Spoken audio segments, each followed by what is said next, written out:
Alright, so you clicked on this video. There are chances that you are maybe just a teeny tiny bit interested in product management role, if you think of it from a transition point of view, or you just in general think that it's a fascinating role, it's quite fancy, it's the talk of the town. Well, I don't blame you because it is, a little bit of a fancy role, and I can say that because I am one of them, and I'm here to share whether this role is a right fit for you or not. So stay tuned. Hey guys, my name is Rubab Dutt Sharma. I am a senior product manager and have around 12 years of work experience as of 2022. And based on that, I am here to share a few learnings with you all on what this role actually demands. So if you would like to know more about me or this channel, look out for the introduction video above. Otherwise, let's get right into today's topic. So the topic for today is doing a self-assessment if you can be a product manager or not. So let's see. So imaginatively, you can be whatever you want, right? Tomorrow you could design a rocket, cause why not? But the question here is,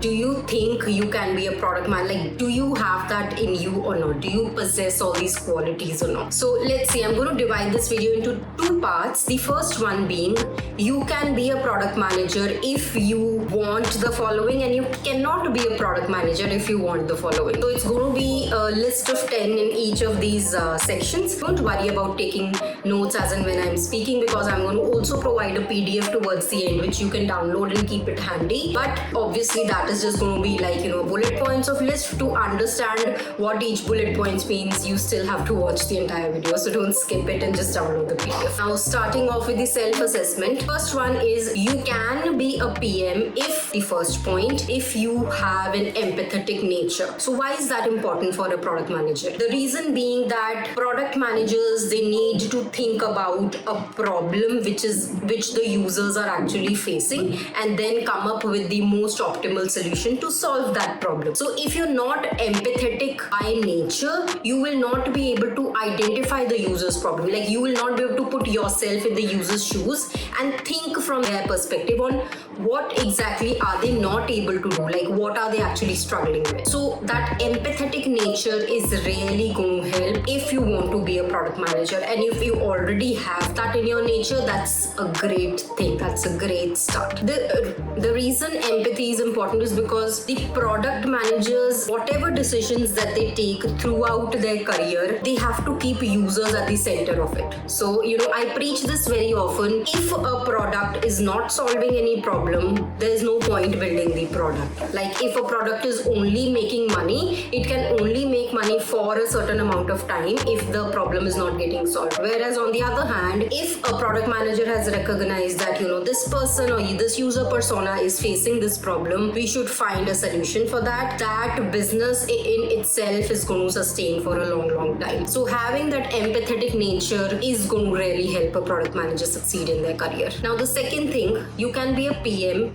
if you are constantly passionate about your idea and have the zeal to convince others. So let's just understand what I said. So by that, what I mean is, so as I said, you need to be empathetic. You need to think about problems and find a solution for that. In addition to that, you have to have that long-term vision of, you have to have that idea in terms of this is going to solve the user's problem, and you need to be constantly passionate to be able to do it. The reason I'm emphasizing on the word constantly is because many product managers, after they've launched, first couple of features, they just leave it. They don't hear the customer's feedback. They don't practice the ways wherein more improvements can be made to the older features. They don't move ahead with time and all of that. So the reason constantly term is being emphasized so much is because it needs to happen consistent. For the end users, the needs change, the markets change, the time change, the organizations change. Product managers need to change with that. So that is why that constant passion is really going to be helpful.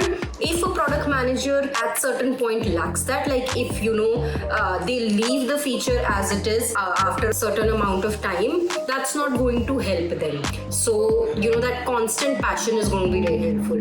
The second thing that I mentioned is while you are constantly passionate about it, you are also able to convince the others within the organization for your passion, for your idea. So product managers repeatedly will have to do it. People within the organization itself, to start off with, are not going to be convinced with whatever beautiful idea that you have in your head. So you have to be able to convince everyone, this idea is going to work because this customer is going to be happy by using this product. So you have to be constantly passionate and be able to convince the others constantly. So that consistency is really going to go a long way for a product manager. Now the third point, you can be a product manager if you are a dreamer and a doer at the same time.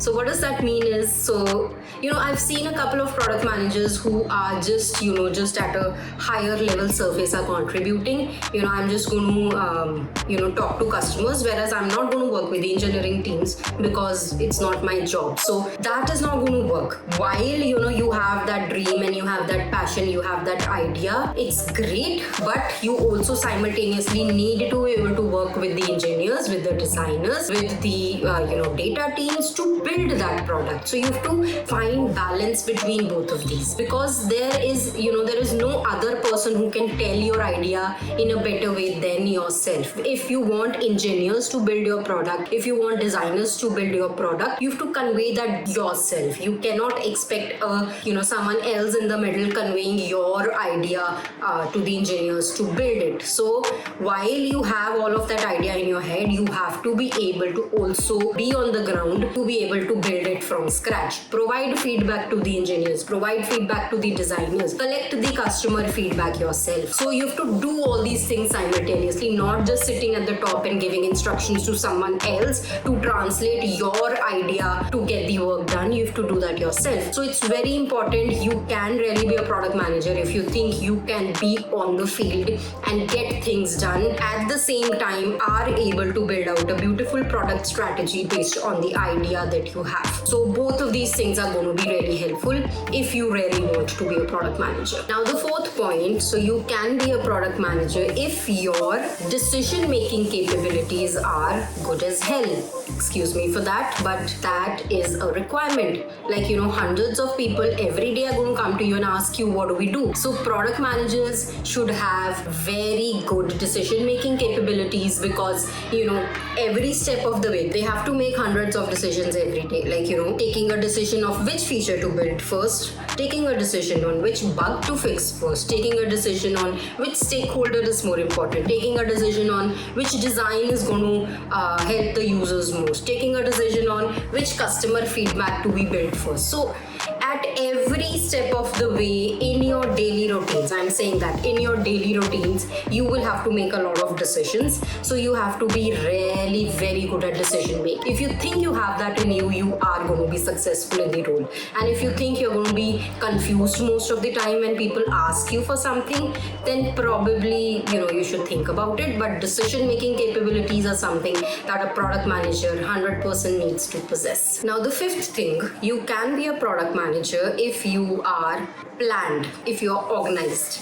So you need to be planned in your head before you are planned on paper. So what that means is, so in your head you have to have the whole plan laid out, be it in a timeline view or whatever. You have to have all that plan in your head. I build this feature first. While I'm building this feature, how am I going to collect the user feedback? While I'm collecting the user feedback, how am I going to prioritize the bugs? While I'm prioritizing the bugs, who's going to work on the next feature? For the next feature, are the design mocks ready? So you see, there are hundreds of things that a product manager needs to do, but if a person is not planned, if they are not organized in their thoughts, they are going to mess up. Like it's going to be very difficult for them to survive, because as I mentioned in the earlier point, a lot of people on a day-to-day basis are going to ask a product manager for making a call, making a decision. So if you are not planned out in your head on what to do first, what to do later and why, you are going to get confused, you are going to be all over the place, the team is going to lose the trust in you and all of that. So you need to be very planned and very organized. And it's not just, about the implementation of the product. It's also about, you need to be planned in terms of your documentation and digital assets and all of that, so that everything needs to be planned and organized. Now, the sixth point, you can be a product manager if you are very stubborn. That might come off as a wrong term, but I mean stubborn in a good way.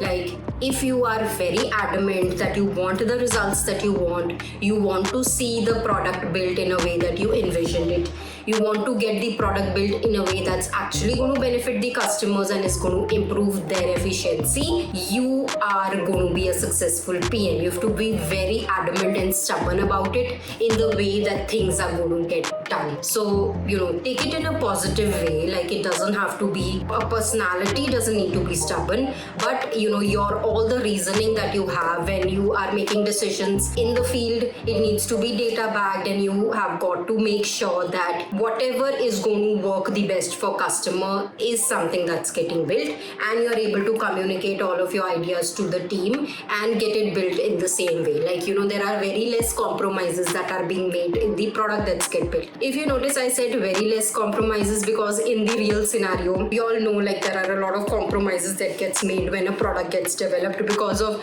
some limitations which are not really in our control. So, you have to make a call on where you are ready to compromise and where not.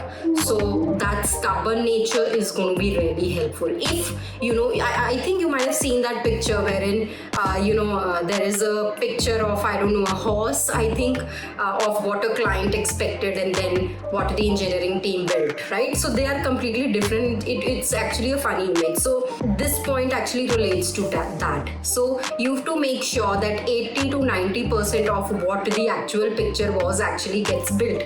That 10% is only going to be due to the limitations that the team faces or the organization faces or whatever. But if you're very stubborn and adamant in building the product that you want to, obviously because of all the reasoning that you have, you are going to be a successful PM. If you always keep changing the requirements, the team is not going to trust you. You have to say, let's just stick to the plan and let's get this built, etc., etc. And if it's not a successful thing, let's gather the feedback, learn from it and build something else the next time. But that attitude of stubbornness and all of this is going to really help you be a great product manager. Alright, so the seventh thing, you can be a great product manager or you can be a product manager if you are very good at multitasking. I think all the points that I've said above this sort of point to this.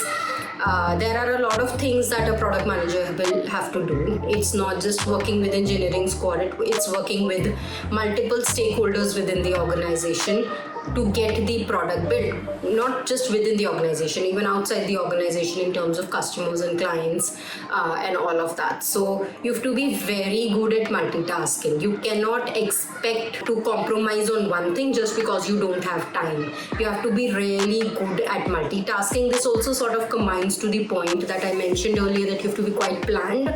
So all of these things, these are actually soft skills which are very important for a product manager. If you think you can do multitasking, if you think you are very planned, you're going to do great as a product manager. Alright, so the eighth one, you can be a product manager. This is my favorite actually.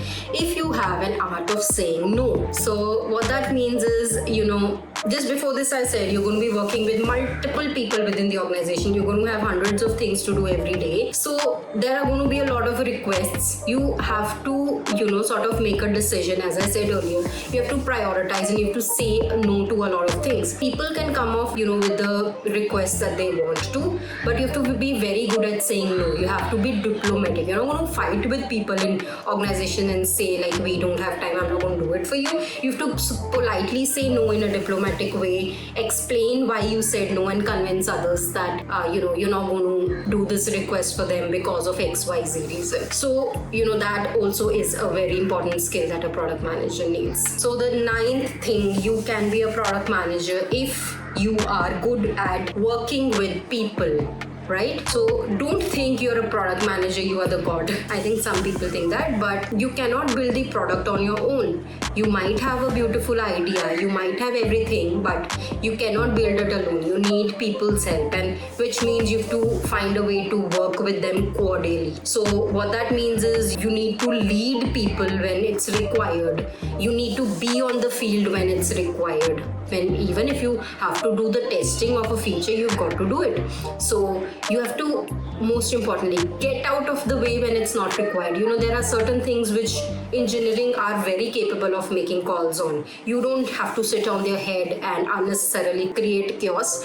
So you have to be very good in these interpersonal skills. And if you think you're good at interpersonal skills, if you think you can work cordially with people within the organization, then you can be a good product manager. Now, last but not the least, the 10th thing, you can be a product manager if you are patient. So, all the 9 points that I mentioned before this, you have to be good at decision making, you have to work with people, you have to be very stubborn, you have to have a long-term vision, and all the points that I mentioned before this, they are related to being patient. If you're not patient in any stage of product life cycle or while working with the team in the organization, you are not going to be a great product manager. If you lose your calm in situations, you're not going to be a good product manager, and you're slowly, that's going to be a downhill for you, to be frank. You have to be very patient with people, you have to be patient with processes, you have to be patient with customers, you have to be very patient with the results. You got a product built and you're not getting the results that you wanted at first place. So you have to be patient with that, improve yourself over time, and wait for it to work. So having that patience is really important in this job, because a product manager is sitting at the center of the business and the users. So it's very important that they are patient. So that is the 10th skill, if at all you think you have it in you to be a product manager. Alright, so if you've stayed so far, do not forget to hit like and subscribe. And in addition to that, I've done a video before this talking about what are the hard skills that a product manager needs and what are the soft skills that a product manager needs. So I'm going to link it above. Definitely do check it out. It's going to be a really helpful resource. Otherwise, let's get going. Now, moving on, you cannot be a product manager if, number one, you are just copying your customers and there is no flavor of your own. So what that means is maybe, you want to build a product, you've done your competitive analysis, you see, this XYZ company, we want to build a product like this. And if you do that and you are building the same product, like it's same as you solving the problem which has already been solved. There is no extra flavor that you're adding onto it. So you are not going to be a good PM if you're doing that. Maybe you sustain for a while, but it's not going to go long term. You need to have a flavor of your own. By that, what I mean is, you need to know the problems which exist in the market as of today. So as I said that, company XYZ has built a product and it's, it's maybe 5 years old and customers are using it. So at that time, 5 years old, that problem was already solved. Then what are you doing now building the same product? So you have to do that research on what's the problem 5 years later and just build that, as opposed to just replicating what's out there in market because our organization wants us to build. So you have to think it in that term. You don't have to copy the competitors. You have to have a flavor of your own. That's going to be really important. The second point, you cannot be a product manager if you are not ready to be on the field. So what I mean by that is, if you think that your job is only to build out the product strategy and just talk with customers and not do the actual work of working with the engineers team, like you always shy away from doing that, you're always running away from doing that, you're not going to be a good product manager. A good product manager, as I said in the earlier section as well, should be a dreamer and a doer at the same time. So if you think that your role is just building out strategy, then you're wrong. You cannot be a product manager. You should know about ways to work with the engineering team and get the product built if it requires. There are some organization wherein your role could solely be strategy based, right? There is a high possibility because you have a lot of years of experience. But in cases wherein it's required, you should know how to convert that idea into a user story for an engineer to work. You should definitely know it, in my opinion. So it's going to be really important. So number 3, you cannot be a product manager if you do not want to talk to people and hear the same thing again and again. So sorry to burst that bubble for you, but you will have to repeat yourself a number of times.